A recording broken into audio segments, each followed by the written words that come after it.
வணக்கம். கங்குவா திரைப்படம் பற்றி நேர்மறையாக ஒரு சிலரும் எதிர்மறையாக ஒரு சிலரும் விமர்சனம் எழுதிக்கிட்டே இருக்கிறத சமூக வலைதளங்கள்ல பார்க்க முடியுது. சூர்யா படத்திலேயே மிக மோசமான படம் அப்படின்னு ஒரு பக்கமும், சிவா என்னையா இப்படி சொதப்பிட்டாரு அப்படின்னு ஒரு பக்கமுமாக, இந்த காதை கிழிக்குதுயா அப்படின்னு இன்னொரு பக்கம் இசையை குறித்தும், வன்முறை காட்சிகள் அதிகமா இருக்குன்னு இன்னொரு தரப்பினருமா சொல்லிக்கிட்டே இருக்காங்க. என்னை பொறுத்த வரைக்கும் இந்த கங்குவா திரைப்படத்துல ஒரே ஒரு விஷயத்தை கவனிச்சிருந்தாக்கவே இன்னும் படம் ரொம்ப நல்லா இருந்திருக்குமோன்னு எனக்கு தோணுச்சு. என்னன்னா, 3D கண்ணாடியை போட்டுக்கிட்டு படம் பார்க்கறதுங்கிறது பெரியவர்களுக்கும் சந்தோஷம் தானாலும் கூட குழந்தைகளுக்கு ரொம்ப ரொம்ப சந்தோஷத்தை தரக்கூடிய அது ஒரு எக்ஸ்பீரியன்ஸ், அது ஒரு மேஜிக்.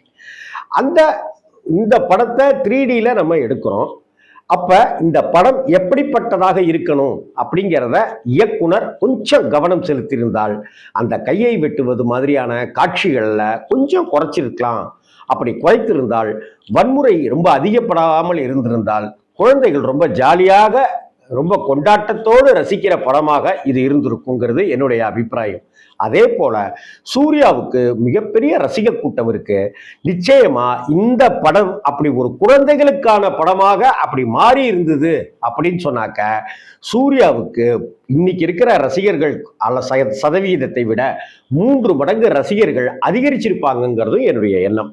இந்த நிலையில சூர்யாவினுடைய ரசிகர் அவர் ஜோதிடர், அவர் ஈரோட்டில் இருக்கிற சதீஷ்குமார் அப்படிங்கிற ஜோதிடர் ஒரு விஷயத்த பதிவு பண்றாரு. என்ன அப்படின்னு சொன்னாக்க, நெகட்டிவா சொல்றாரு.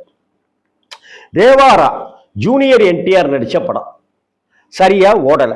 அதற்கு அவர் இப்பெல்லாம் ரசிகர்கள் அதிகம் எதிர்பார்க்க ஆரம்பிச்சிட்டாங்க, முன்னாடி மாதிரி எல்லா படமும் சரியா போகல அப்படின்னு சொல்லியிருக்கிறாரு.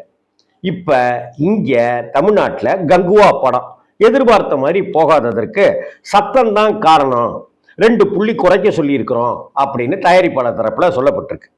அதன் தயாரிப்பாளர் இதை உறுதிப்படுத்துற விதமா தான் சவுண்டை கொஞ்சம் குறைக்கிறோம் 2 புள்ளி அப்படிங்கிறாரு. இந்த கண்ணாடியை திருப்பினா ஆட்டோ எப்படி ஓடும்னு இதை வச்சுக்கிட்டு சினிமா ரசிகர்கள் கலாய்ச்சி எடுக்கிறாங்க. அப்பெல்லாம் சோசியல் மீடியா, இன்டர்நெட்டு இதெல்லாமே அப்ப கிடையாது.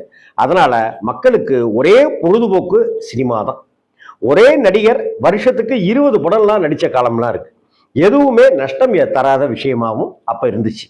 80, 90கள் எல்லாமே சினிமாவுடைய உச்சபட்சமான காலம்னு தான் சொல்லணும். மக்களுக்கு சினிமாவை தவிர எதுவுமே பொழுதுபோக்கு இல்லைன்னு அப்ப இருந்துச்சு. அப்பதான் டிவி வந்துச்சு.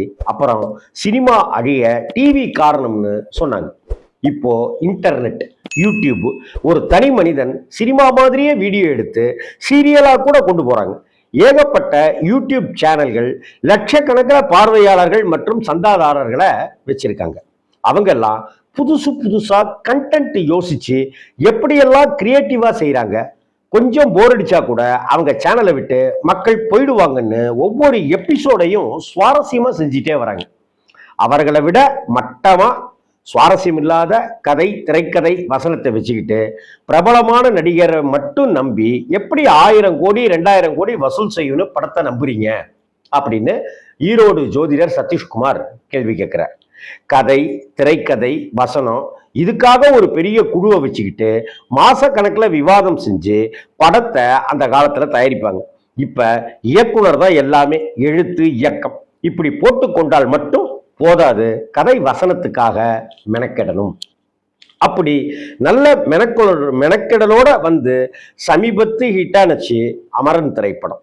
படத்துக்குள்ளார நம்ம கொண்டு போய் அந்த ஹீரோ ஹீரோயின் கூட நாமும் வாழும்படியான ஒரு உணர்வை ஏற்படுத்தினது தான் அமரன் படத்தோட வெற்றி. பிசினஸ் நோக்கம் மட்டும் வெற்றி தராது. நல்ல படம் கொடுக்கணும்னு உழைப்பு வேணும். 1000 கோடி வசூல் உண்மையான உழைப்பாளிக்குத்தான் போய் சேரும் அப்படின்னு ஈரோடு ஜோதிடர் சதீஷ்குமார் தெரிவிச்சிருக்கார். அது அவருடைய பார்வையில கங்குவா குறித்த விமர்சனங்கள். இந்த கங்குவா பத்தி நீங்க பார்த்துட்டீங்கன்னாக்க உங்களுடைய விமர்சனத்தையும் பதிவிடுங்க. மற்றபடி கங்குவா படத்தினுடைய தேவிஸ்ரீ பிரசாத்தினுடைய இசை சூப்பர், கேமரா சூப்பர், டைரக்ஷன் நல்ல விதமா பண்ணப்பட்டிருக்கு. இன்னும் கொஞ்சம் கதையில ஒரு சின்ன ஜாலம் காட்டியிருந்தா இது பெரிய தாக்கத்தை ஏற்படுத்தி இருக்கிற படமா அமைஞ்சிருக்குங்கிறது என்னுடைய அபிப்பிராயம்.